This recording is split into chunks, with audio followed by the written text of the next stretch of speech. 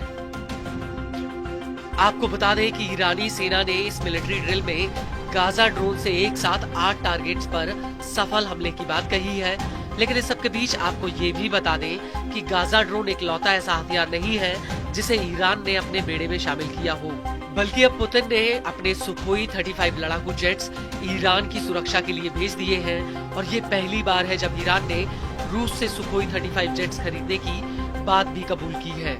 इसको लेकर student news network ने ईरानी कमांडर अली शादमानी का हवाला देते हुए कहा है कि रूस ने ईरान को पहले ही सुखोई जेट्स भेज दिए हैं। हालांकि पुतिन ने ईरान को कितने जेट्स दिए हैं इस बात की कोई जानकारी सामने नहीं आई है। वहीं इजराइल का जिक्र करते हुए ईरानी कमांडर शादमानी का कहना है कि अगर दुश्मन मूर्खतापूर्ण कार्य करता है तो उसे हमारी मिसाइलों से नुकसान पहुंचाने का कड़वा स्वाद चखना पड़ेगा और कब्जे वाले क्षेत्र में उसका कोई भी हित सुरक्षित नहीं रहेगा।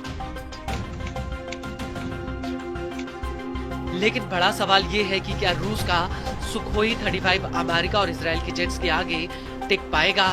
तो आपको बता दें कि सुखोई 35 रूस का बेहद ही ताकतवर और एडवांस जेट है। इसको लेकर रूस की तास न्यूज एजेंसी का कहना है कि Sukhoi 35 multi role fighter jet है। इसमें एक पायलट के बैठने की जगह होती है।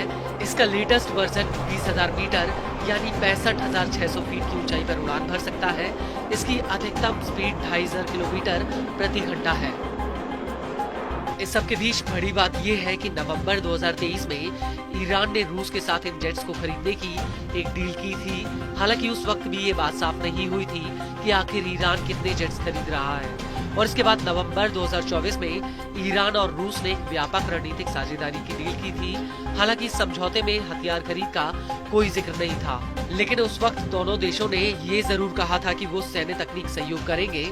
आपको बता दें कि ईरानी एयरफोर्स के पास कुछ दर्जन भरी एयरक्राफ्ट बचे हुए हैं। इसमें कुछ रूसी जेट्स हैं। इसके अलावा ईरान के पास 1979 की इस्लामिक क्रांति से पहले खरीदे गए अमेरिकी मॉडल के एयरक्राफ्ट हैं जो अब बूढ़े हो चुके हैं।